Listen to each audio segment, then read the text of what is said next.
बच्चों welcome back on my YouTube channel. बच्चों जैसा कि आपको पता है कि एग्ज़ाम बहुत ही पास हैं, तो कुछ बच्चों को ये दिक्कत हो रही है कि हम एग्ज़ाम में अपनी कॉपी को में अपनी इन्फॉर्मेशन किस तरीके से भरेंगे और हम किस तरीके से लिखें कि हमारे नंबर बिल्कुल भी नहीं कटें। ठीक है, तो मैं आपको यही बताने वाला हूँ इस वीडियो के अंदर कि आपको अपनी इन्फॉर्मेशन किस तरीके से भरनी है। वैसे तो आपको एग्ज़ाम हॉल में ही आपके जो टीचर्स होंगे वो आपको बता देंगे कि आपको किस तरीके से भरनी है, लेकिन फिर भी हम अगर यहीं से अपनी पूरी तैयारी कर लेंगे तो हमारा जो एग्ज़ाम का जो डर है वो परीक्षा हॉल के अंदर हम थोड़े से डर जाते हैं, वो यहाँ से बिल्कुल भी ख़त्म हो जाएगा। ठीक है, तो आप लोग यहाँ से इस वीडियो को पूरा ज़रूर देखना। तो देखिए, ये जो मैं आपके लिए कॉपी लेके आया हूँ ये है एमपी बोर्ड की। ठीक है, एमपी बोर्ड की ये मेरिट में आई हुई स्टूडेंट की कॉपी है। तो ध्यान से आप देखना कि मेरिट के जो स्टूडेंट है वो कैसे लिखते हैं कि उनके पूरे के पूरे नंबर आ जाते हैं। तो सबसे पहले हम इन्फॉर्मेशन की बात करते हैं। तो देखो, सबसे पहले आपको यहाँ पे क्या है, परीक्षा का विषय।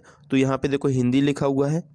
ठीक है, उसके बाद विषय कोड जो कि आपको प्रवेश पत्र में दिया होता है, इसमें विषय कोड लिखा है 00 बिट। और परीक्षा का माध्यम भी लिखना है। परीक्षा का माध्यम अगर आप हिंदी माध्यम से हिंदी लिखोगे और इंग्लिश मीडियम से है तो आपको इंग्लिश मीडियम लिखना है। ठीक है, उसके बाद आता है क्या, अपना रोल नंबर। अब देखो रोल नंबर किस तरीके से भरा जाता है इसमें। देखिए यहाँ पे 0 है, ठीक है, 1 है, ठीक है, और कितना 9 है, 2 है। तो यहाँ पे भी देखो, इस शब्दों में भी आपको इसी तरीके से भरना है। शब्दों में क्या है, देखो यहाँ पे 1 है, ठीक है, यहाँ 9 है तो यहाँ पे भी 9 है, यहाँ 2 है तो यहाँ पे भी कितना है 2।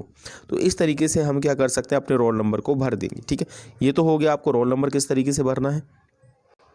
और उसके बाद आपको कुछ भी नहीं करना है। सब आपके जो एग्जामिनर होंगे, जो परीक्षा हॉल के अंदर होंगे, वो आपको सब कंप्लीट करा देते हैं। अब आते हैं मेन बात पे कि हम पेपर में किस तरीके से लिखें कि हमारे नंबर बिल्कुल भी ना कटें, यानी फिर कम से कम कटें। ठीक है, तो वैसे तो कोशिश करेंगे हम कि आपके। तो देखिए, सबसे पहला क्वेश्चन इन्होंने कैसे लिखा है, जो ओटी वाले क्वेश्चंस होते हैं उनको किस तरीके से लिखा है कि यहाँ पे सबसे पहले आपको क्या करना है, आप जिस प्रश्न का उत्तर लिख रहे हो तो आपको इस तरीके से लिखना है। जैसे आप प्रश्न 1 लिख रहे हो, उसका उत्तर लिखना चाहते हो तो आप क्या करते हो, प्रश्न 1 का उत्तर लिखना है। ठीक है, कई बच्चे क्या करते हैं, प्रश्न को ही पूरा लिखते हैं। प्रश्न नहीं लिखना है आपको सिर्फ क्या लिखना है, उत्तर लिखना है। तो आप क्या करोगे, प्रश्न क्रमांक 1 का उत्तर ऐसे लिखना है आपको सेंटर में। ठीक है, जिससे आपकी कॉपी क्या है, थोड़ी सी दिखने में भी अच्छी हो। क्योंकि बच्चों, जितनी ज़्यादा कॉपी दिखने में अच्छी होगी उतना ही जो कॉपी चेक करने वाला है, ठीक है, वो थोड़ा सा इंटरेस्टेड होगा और आपको अच्छे नंबर देने की, ठीक है, सोचेगा। अदरवाइज वो ये सोचेगा ये स्टूडेंट थोड़ा सा, कभी कभी दिमाग में आता है, इसका भी थोड़ा बहुत फर्क पड़ता है। ठीक है, तो आप ध्यान रखना। तो आप इस तरीके से सेंटर में लिखो। ठीक है, लिख सकते हो। और यहाँ पे देखो, पहले का उत्तर क्या है, का, और यहाँ पे कृष्ण के लिखा है। ठीक है, दूसरे का उत्तर क्या है, छा, यानी कि शहद, ऐसे लिख दिया। ठीक है, तीसरे का क्या है, घा। ठीक है, तो ये ओटी के आंसर है। चौथे का घा है और पांचवे का क्या है, खा।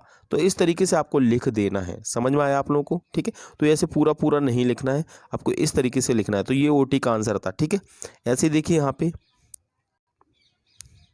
ये शायद खाली स्थान है। ठीक है, ये खाली स्थान भरे हुए, देखो पहले में क्या खाली स्थान भरा है, तो आपको पूरा नहीं लिखना है।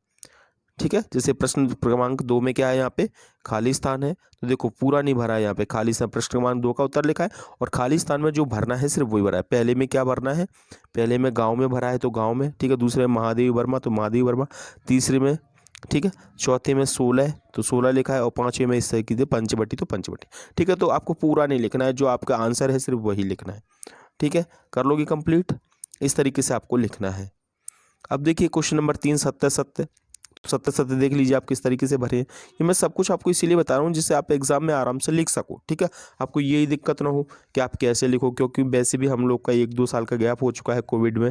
ठीक है, तो कई बच्चों को तो ये भी नॉलेज नहीं होगी, खास करके 10th वालों को, कि हम कॉपी में लिखते कैसे हैं। तो आपको इस तरीके से लिखना है। जैसे ये क्वेश्चन नंबर 3 है, क्वेश्चन नंबर 3 का उत्तर लिखा है और ये सत्य सत्य है। तो देखो उसने क्या किया है, सीधा सीधा उस स्टूडेंट ने ये लिखा है सत्य। ठीक है, सत्य और असत्य और असत्य, जो सत्य है उसे सत्य कर दिया, जो सत्य है उसे असत्य कर दिया। सिंपल सी बात है। ठीक है, तो मैं आपको उत्तर लिखने का तरीका बता रहा हूँ। ठीक है, तो समझ में आ गया आप लोगों को किस तरीके से करना। तो ये तो ओटी के है। ठीक है, उसके बाद देखिए यहाँ पे क्वेश्चन नंबर 4, जोड़ियाँ आपको इस तरीके से लिखनी है।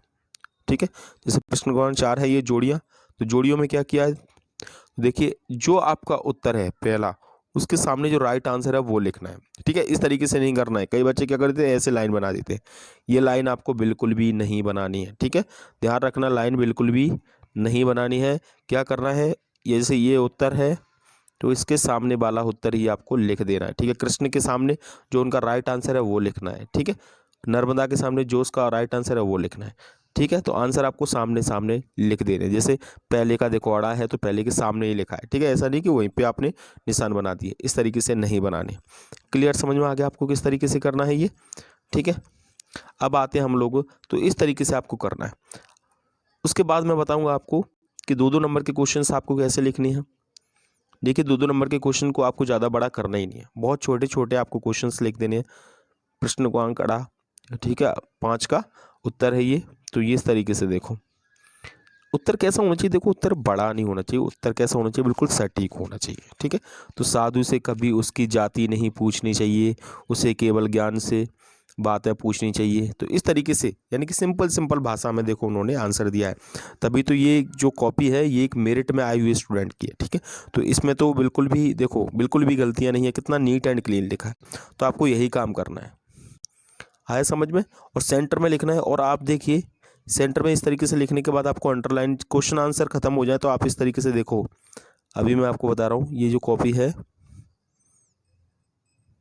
देखिए लिखा है कि नहीं, बिल्कुल बहुत प्यारा लिखा हुआ है, देखो बिल्कुल सेंटर टू सेंटर, ठीक है। तो कॉपी की आपको टेंशन नहीं लेनी है कि कॉपी भर जाएगी या ये सब कुछ आपको नहीं करना है, आपको बिल्कुल नीट एंड क्लीन लिखते हुए जाना है, ठीक है। तो इस तरीके से आपको लिखना है। जैसे महाकाव्य के बारे में लिखा, देखो कितना प्यारा लिखा हुआ है, महाकाव्य क्या होता है, ये सब कुछ आया समझ में आप लोगों को। अब देखो ये प्रश्न क्रमांक 4 है, उत्तर है स्थायी भाव और संचारी भाव। मतलब देखो 4 पॉइंट लिखे हुए हैं और चारों कितने तरीके से लिखे हुए हैं कि नहीं, इस तरीके से आपको कॉपी को भर देना है, आया समझ में। तो ये बोर्ड में आपको इस तरीके से कॉपी लिखनी है, बिल्कुल नीट एंड क्लीन लिखनी है, ऐसा नहीं कि आप उसमें, ठीक है, कट पेट ज़्यादा करो, कट पेट तो बिल्कुल भी नहीं। देखो मैं आपको बता रहा हूँ यहाँ पे आपको जीवन परिचय कैसे लिखने। देखो ये जयशंकर प्रसाद जी का जीवन परिचय है, तो कैसा लिखा है देखिए आप, जयशंकर प्रसाद का जीवन परिचय क्या है, आपको कामायनी, इस तरीके से रचनाएं लिख देनी है, जो पूछे सिर्फ वही लिखना है, ठीक है। भाव पक्ष लिख दिया है, ठीक है। ये देखिए क्या लिखा है, ये भाव पक्ष है, भाव पक्ष के बारे में लिख दिया है। और ये कला पक्ष लिख दिया है, भाव पक्ष, कला पक्ष, और लास्ट में होगा साहित्य में स्थान। तो इस तरीके से आपको कर देना है, ठीक है। तो ये मैं हिंदी का बता रहा हूँ, ठीक है। अगर आप और भी सब्जेक्ट की अगर चाहते हो कि मैं आपको इसी तरीके से बताऊँ तो आप ये भी मुझे बता सकते हो, ठीक है। निबंध देखिए, रचनाएं, निबंध, ये तो सब जीवन परिचय हैं तो आप कर ही लोगे। इसके बाद आता है यहाँ पे देखो ये गद्य पद्य जो होते हैं उनको किस तरीके से लिखना है वो मैं आपको बता देता हूँ। सबसे पहले आपको क्या करना है, प्रश्न क्रमांक 24 का ये उत्तर है, तो आपको ये बताना है कि आपने कौन से वाले को आप लिख रहे हो, ठीक है। तो इन्होंने क्या किया है, शुरू के 2 शब्द लिख दिए और लास्ट के, जिससे उसे आइडिया हो जाए कि ये कौन सा, ठीक है। इसके बाद संदर्भ लिखना है, ठीक है, संदर्भ तो आप लिख ही लोगे, ठीक है। उसके बाद क्या है, प्रसंग लिखना है। सबसे पहले क्या लिखना है, गद्य पद्य में आपको संदर्भ लिखना है, प्रसंग लिखना है, उसके बाद व्याख्या लिखनी है, ठीक है। इसी तरीके से आपको गद्यांश में करना है, ठीक है। ये पद्यांश था, इसी तरीके से आपको गद्यांश में करना है, ठीक है। संदर्भ, व्याख्या, तो जो वो बोले वो आपको लिख देना है, ठीक है, कर दोगे। तो ये तो थी बोर्ड स्टूडेंट की कॉपी। और प्रार्थना पत्र देखिए किस तरीके से लिखते हैं, ठीक है।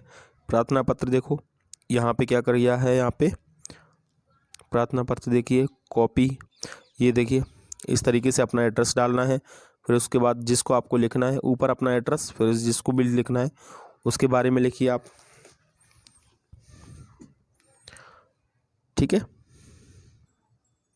ये देखिए उसके बारे में लिख दीजिए जिसके बारे में आपको लिखना है, फिर ये सब कुछ समझ में आया आपको किस तरीके से लिखना है।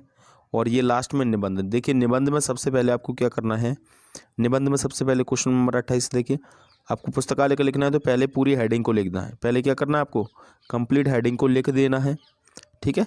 हेडिंग के बाद आपको उसके बाद इन्हीं हेडिंग्स को क्या करना है, डिस्क्राइब कर देना है 1 बाय 1।